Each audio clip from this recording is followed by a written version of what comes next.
Thank you, Steve. We sound good for being all spread out and a little bit smaller in number. All right, before I begin the lesson, let me remind all of us how truly blessed we are to have Neville working with us week after week. It's not that hard for Billy or me or for Daryl or any number of us to come up with a lesson to present on a Sunday morning or a Sunday night, because we only do it once, twice a year, maybe a little bit more than that. Neville does it 2 times a week, every week, except for the couple weeks of vacation that he gets that he doesn't usually take. So the thought of coming up with original, interesting, relevant, challenging content week after week after week is very daunting to me. So I appreciate Neville that he's able to keep things fresh and interesting week after week.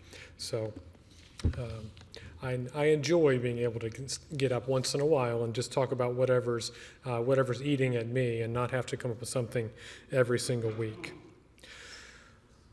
All right, we've got a wide age span here.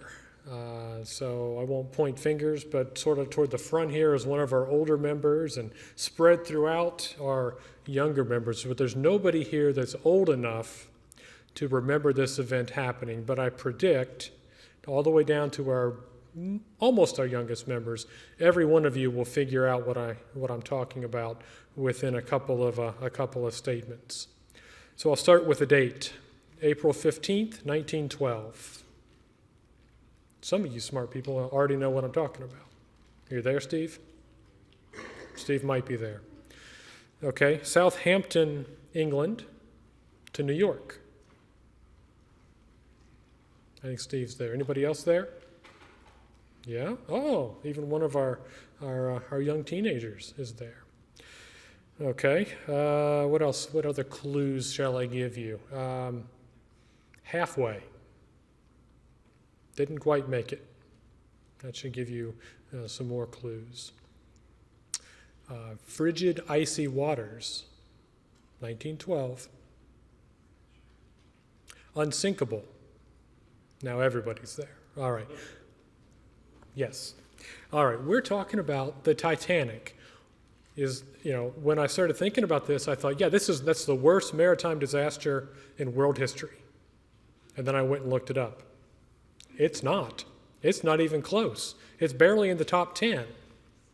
Yet for some reason, that it resonates with us. Again, from our youngest to our oldest, none of us could remember it happening because it happened over 100 years ago, and none of us are 100. Sometimes I feel like it. But yet it resonates with us. We remember it. There was a blockbuster movie a few years ago. I would be willing to bet if Hollywood decided to make another movie about the Titanic, it would be a blockbuster again, because society is we're fascinated by the Titanic. Why? Well, I believe because it has all the elements of a great story, okay? It represents kind of the human condition. You had all different classes of people on the ship. You had the ultra rich, you had the very poor. They were going to, many of them, to start a new life in the United States. They were immigrating. You had prejudice going on between classes, between races. You had some pride going on. You had this drama of the sinking and who's going to get on the lifeboats. This is the kind of story that we can resonate about or think about on and on and on. What I'd like to suggest tonight is the Titanic is not unlike our lives, and I'd like to build on that a little bit and help you to see that. All right, so here's what's most troubling to me about the Titanic story. It had too few lifeboats. Everybody knows that, right? We had about, I don't remember what the number is, but there were about half as many lifeboats as what were needed for the people on the ship. So as soon as that iceberg was struck, half the people on the ship were going to die. There's no way around it, okay? But that's not the tragic part. The tragic part is those lifeboats were lowered to the sea, and all totaled, they were 70% full. 70%.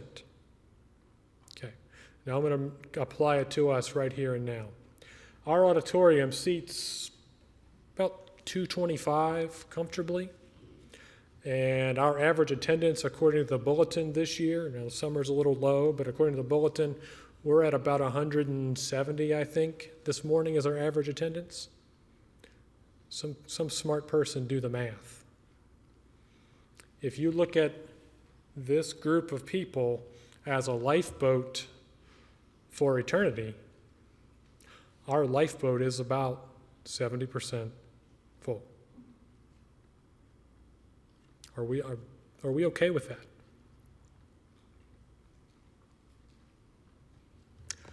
So I'm notorious for preaching evangelism sermons. We got to get out and teach, and I could preach that sermon right now. It's all set up. But that's not the sermon I want to preach tonight. I want to preach a different sermon.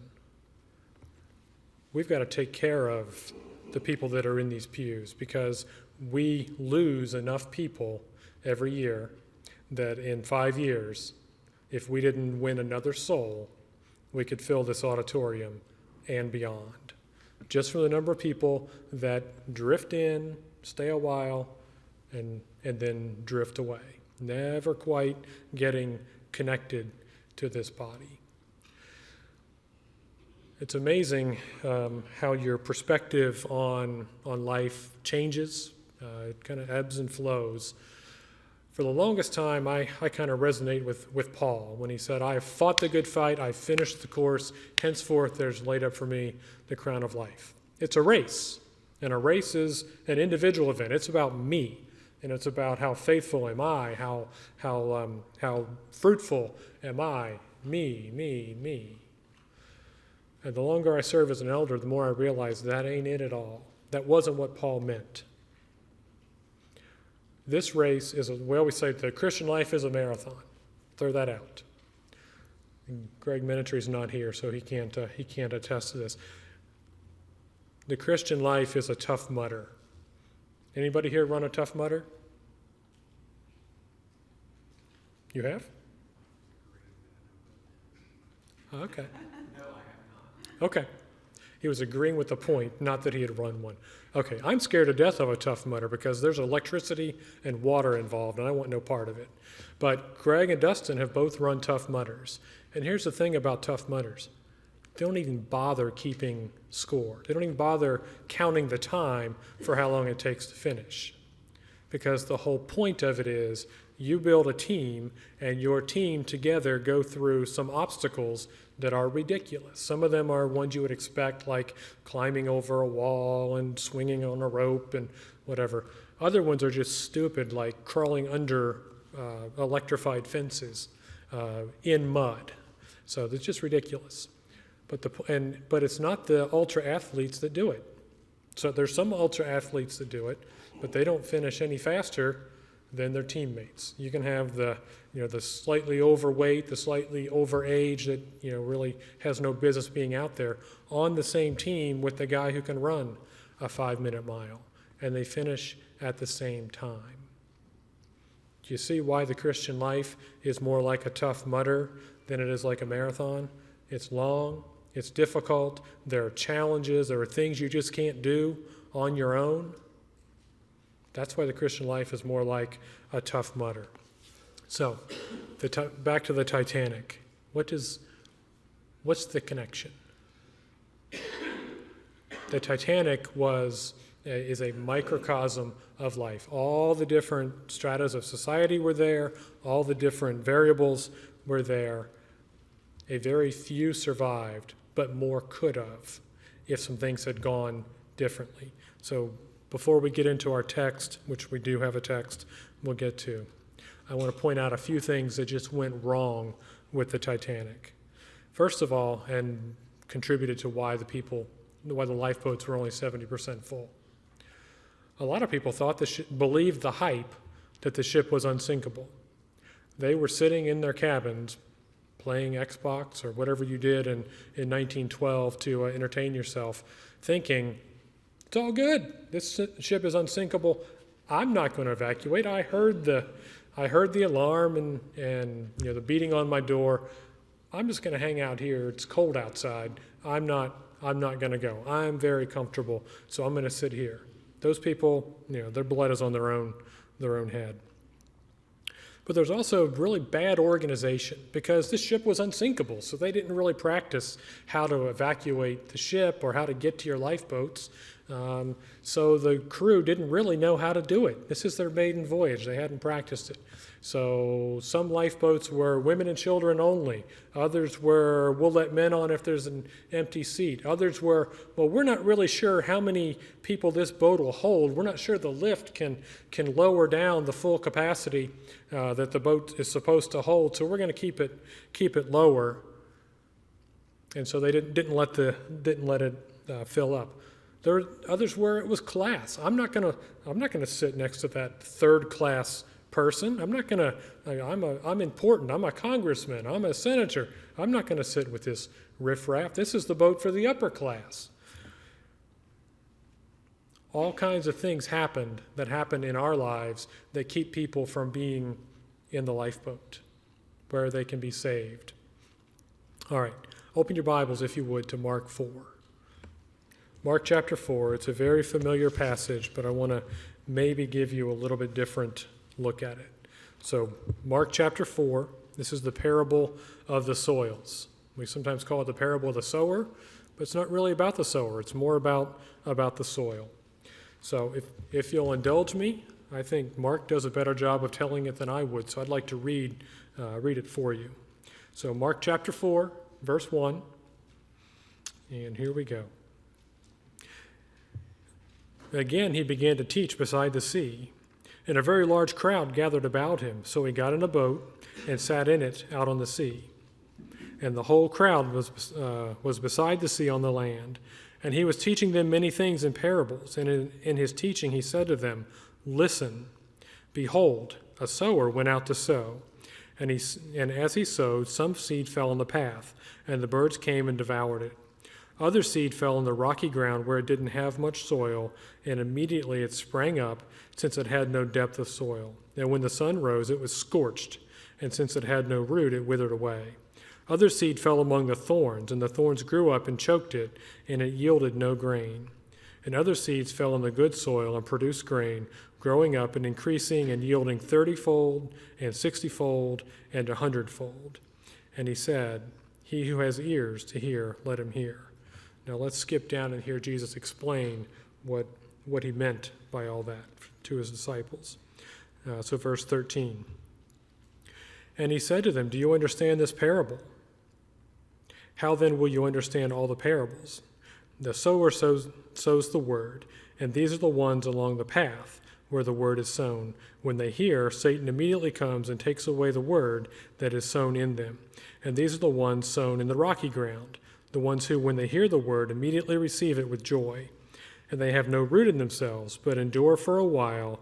Then when tribulation or persecution arises on account of the word, immediately they fall away. And others are the ones sown among the thorns. They are those who hear the word, but the cares of the world and the deceitfulness of riches and the desires for other things enter in and choke the word, and it proves unfruitful. But those that were sown on the good soil are the ones who hear the word and accept it and bear fruit, 30-fold, 60-fold, and 100-fold. Okay. Now you know that story. You've heard it all your lives, but I want to remind you of where it fits in the scheme or the progress of Jesus' ministry. So flip back a page. If you've got headings in your Bible, which I'm sure you do, you'll notice that back in chapter 3, around verse 13, Jesus chooses his 12 apostles. So, and this is somewhat chronological, so this is very, very close to the beginning of Jesus' ministry. And he's just chosen these 12. These are the ones that he's going to invest in, he's going to spend his time with, and they're going to be his witnesses when his job is finished, all right? Now, immediately after this, he tells a couple more parables, but then you get over to chapter 4, verse 35, and we've got the parable of the calming, or not the parable, the miracle of this calming of the storm. All right, so keep those bookends. New disciples sort of figuring out who this Jesus is and what he's about. First big test of their faith, and this is sandwiched right in between. In effect, what he's doing is he's giving them a roadmap of their own faith. He's giving them a foreshadowing of what's going to happen with each one of them. Because we often look at this parable and we think of it as, well, this is why people come in and they drift away. And, but once I'm here and I've kind of got my roots and I'm set, this doesn't apply to me anymore, other than you're just worrying about those new people that are gonna slip away. Let me suggest this parable applies to us all through our lives, from the minute we walk out of the baptistry all the way until they carry us out from a funeral service. This parable applies to us, and we're all in the same danger as these seeds are. We can take on any of these different soil types anytime in our Christian lives. So it's important for us, for ourselves, for me as a person, to understand these things and be looking for it and be preparing for these times that are going to come to my life. But if we're going to run this race like a Tough Mudder, I not only need to be looking out for my own heart to see what kind of soil I am, I need to be looking out for you.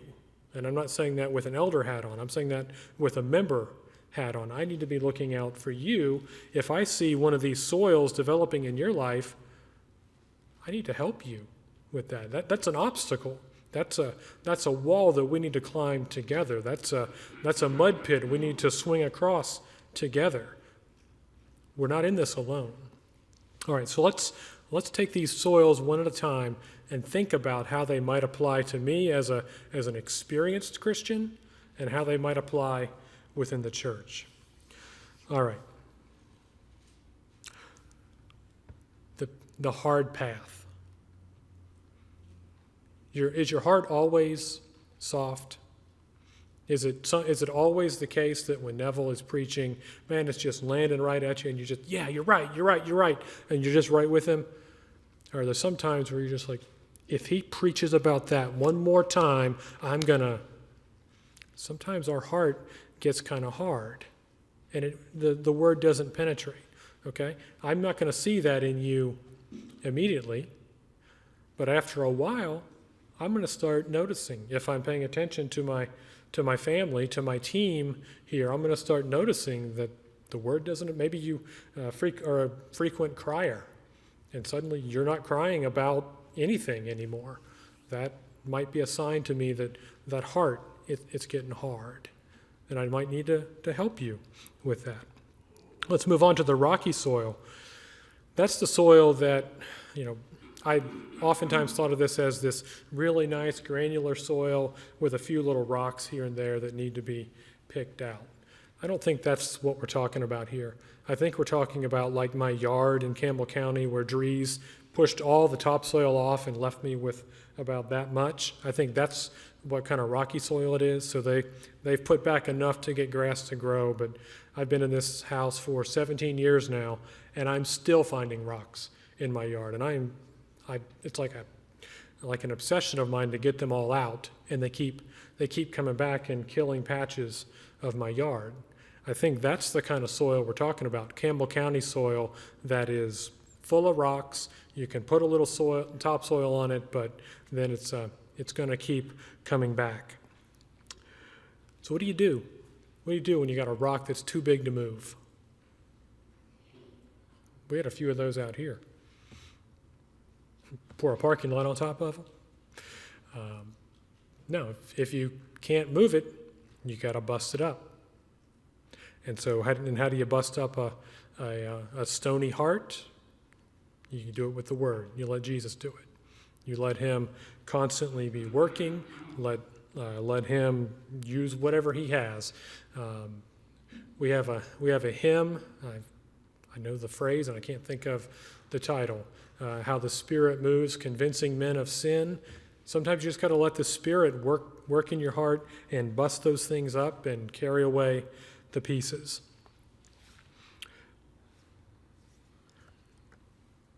Hopefully, over time, the longer we live this life, the longer we're working and letting God have his way with us, there'll be fewer and fewer of those rocks. I don't have nearly as many rocks in my yard today as I did the first couple years that I lived there, but I know they're still there, and I know that whatever happens in that freeze-thaw cycle, they keep coming up to the surface, and I got to keep getting them out of there.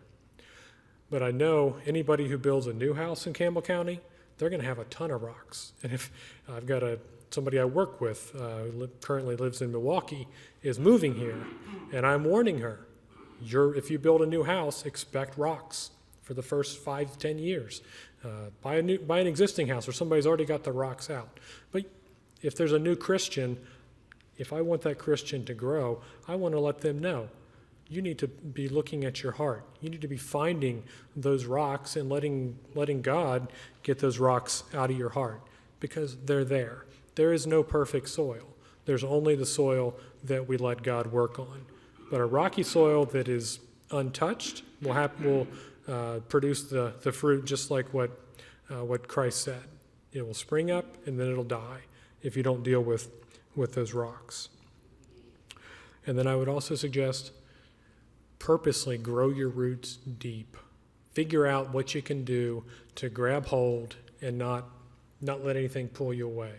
I was working on the hillside yesterday, and there were some things growing in there. I don't have any idea how they could possibly be growing in that soil. That soil is good for nothing, but it does grow some pretty stout weeds and woody things. So I was joking with Bill. I don't know how he stayed upright on that hillside, because I grabbed hold of one of those things that had grown back out of a stump, and I started yanking on it, and I thought, I can pull this thing out.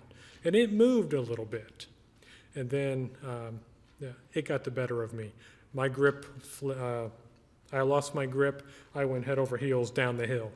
So anyway, if you've got a deep root, there's nothing short of Roundup going to get you out. So we need some Roundup on that hill. Grow your roots deep. All right, the thorny soil. This is the one that bothers me, because this is the one that is unpredictable.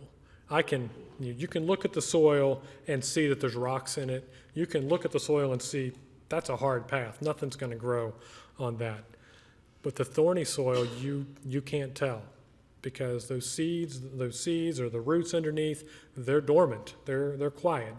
It looks like good soil. You plant your seed, it grows up, and suddenly the thorns come and they start grabbing hold and choking out what's there. That's the one that I think is most relevant to this group. Jesus calls it the deceitfulness of wealth, the cares of the world. Anybody got no cares of the world? Anybody got rid of all those? Anybody never worried about where the next dollar is going to come from? No, we all have those things. We're bombarded with the culture that says you've got to have. If you don't have, you're nothing, and all that. We're constantly battling with that. And any time that we let our guard down a little bit, those things can pop up. Just like any time we stop trimming this hillside, those crazy things, that honeysuckle will come right back up. We have to stay on top of it. Otherwise, it'll come up and it'll choke us out. This morning, Daryl, we did not coordinate our sermons, but there's a connection. Daryl talked about a 4 a.m. friend. Remember him? That was one of his points this morning, that you can predict if you're going to live to 80 by whether or not you have somebody you can call at 4 a.m. to talk about what's bothering you. All right. I think that's really important for all of us, that we have that connection among us, that we all have a 4 a.m. friend. You might call it a battle buddy, a confidant, a mentor. Pick your name, pick your title for it. They all have a different shade of meaning. We all need somebody that will be honest with us, somebody that we can be straight with, somebody who will tell us when we're all wet, somebody who will support us when we're troubled. If we don't have that, then those cares of life can pop up, and we're somewhat defenseless against them. I've been there. Actually, not too long ago, I had some cares of life, no scandals, but some cares of life that came up and really did a number on me. And there's somebody in this church who wasn't 4 a.m., but it was 7 a.m. and 8 a.m. and 10 a.m. and noon and whatever, who was the person that helped me to get my head on straight about some things. It happens to all of us. Don't think you're immune to it because you're a Sunday morning, Sunday night, Wednesday night Christian, because you're a deacon or because you're a whatever. These things, they're in our lives. They will come up and they will grab hold of us, and they will be too much for you to handle on your own. So if you don't have a 4 a.m. friend, find one. So hold your hand up. We'll assign buddies here. That might be a little awkward, but find your 4 a.m. friend because you're going to need it. If you want to keep your seat in the lifeboat, you're going to need somebody that you can count on. Otherwise, that thorny soil will jump up and grab hold of you. You can't prevent it. You can't stop it. But there are a couple things you can do to make it happen less often. I've told you I've been in my house for 17 years. I told you about my rocks. Let me tell you about my weeds. I've got this, I finally Googled it this year to figure out what this thing is that comes up right around July 4th every year and stays all the way through fall, and it takes over half my yard.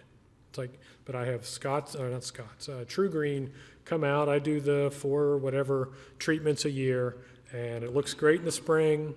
I water it. If I water it, it looks good throughout. But no matter what I do, how many times I call them back, there's this weed that keeps coming back. And every time I ask them, come back and treat it, it didn't work. I say, well, you have to have thick turf. Chemicals aren't going to kill that. By the way, it's a yellow nutweed if you have it in your yard. Chemicals aren't going to take care of it. You got to get it early. Once it gets established, it's pretty much impossible to get rid of. The only thing you can do is thicken up your turf so that it can't take root. So I'm going to suggest to you there are some weeds that are out there, some thorns that are out there that want to take hold of us that we don't have a good way to get rid of except strengthen up our faith, crowd out the stuff that would reach up and grab hold of us with the good stuff. Our 100-day challenge, that wasn't by accident. You want to thicken your turf? Spend time in the Word, spend time in prayer, spend time with brothers and sisters, spend time serving in ministry, and spend time taking care of yourself. That's about the best we can do to thicken our turf, to crowd out the stuff that wants to grab hold of us. So I challenge you, I implore you to do that. Don't let yourself get thin, because Satan will reach out and grab hold of you. The other thing about the thorny soil that I'd call to your attention is it never says that it kills the plant. That would be merciful if it killed the plant. What it does is it makes it unfruitful. It makes it into a little anemic nothing of a plant. And if Satan can't yank you out of our midst or overcome you with the worries of life, he'd sure like to make you fruitless. He'd sure like to just so crowd you out, so fill your life with troubles and stuff and worries that you never get around to looking out for the person next to you, front, back, left, or right, that you never get around to helping the person that sits in the cube next to you with the struggles they're having that might draw them to you, that never let you open up to anybody to see what it's like to be a Christian who actually struggles and deals with it with God. Satan would love to keep you in this little contained ball so that you can't have any influence. If he can't have you, he's going to make sure that you don't take anybody else with you down the road toward heaven. So thorny soil is the one that I think is most troublesome to this group of people. All right. And then there's the good soil. Every once in a while, we all get to be good soil. When the turf is thick, we're close to Christ, and things are going well. But guess what? Even in that, there's risk, there's danger, because that's when we start to get prideful. Well, look at me. I'm here on a Sunday night. Well, look at me. I'm out, whatever. Don't be prideful. Don't be self-righteous. But do be fruitful. Don't let anybody tell you, oh, you're just over the top. You're being just fanatical about being a Christian. When you're the good soil, be it. Be fruitful. Don't shoot for the 30. Don't shoot for the 60. Shoot for the 100-fold. If you only get to 60, fine. Don't let Satan put you into a container and prevent you from reproducing. That is a miserable life. It's not what God called us to be. He called us to be a family that grows. So in conclusion, this battle, it doesn't stop. This is not something that you get over after you've been a Christian for a year or 5 years or 25 years, 50 years, 70 years, however many years you can stay in the battle. That's how many years the battle goes on. As soon as you let up, as soon as you let your guard down, Satan will either pull you or he'll isolate you and make you fruitless. You can't stop. You've got to constantly battle it. The other thing I'd call your attention to is there are souls that are going to be lost. Okay? Just like on the Titanic, as soon as that iceberg was struck, half the people on that ship were going to die. There was nothing to be done about it because there weren't enough lifeboats. But there were 30% more that could have been saved if they would have filled up the lifeboats. All right, I'm going to take a brief aside. I talked as if it's a zero-sum game, that the pie is only this big and there are only this many seats on this lifeboat. And you know that's not true. Because, we talked about 2 Sunday nights ago that this property is available over here. And we as an eldership are of a mind that that's something we ought to do. So it's not a zero-sum game. If we can fill up the 225 that are in here, or whatever our capacity is, we can build a bigger boat. God's blessing us with the opportunity for a bigger boat. But the challenge is the same. We've got 30% of our capacity available to hold on to people who are here and to bring other people to it and save them. Not save them from a painful but fairly quick death in icy water, but to save us from an eternity separated from God. No, there's nothing worse than that. And we have seats. We have seats next to each of us to be on the lifeboat to do that. So the question I leave you with is, how is your heart? Is your heart touched by the fact that there are people dying in their sins? If so, then I'd say your heart's in pretty good shape and it's where it needs to be. If your heart is kind of grown cold to that it doesn't affect you anymore to see the people that are throwing not only their lives, but their eternities away. If that doesn't affect you anymore, check your heart, because there's some stuff in there that needs to come out. You need to let God break that up and get it out of your heart, because we should all see things the way God does. See these people that he loves that are dying, that he bought, and we're leaving them behind. Don't let any of our number be left behind. Don't let anybody you know be left behind. If there's a way we can help you as a church, we can pray with you, we can cry with you, we can baptize you if that's what's needed. We can do pretty much anything you need to help you get right with God. You have that chance tonight. Please take advantage of it as we stand.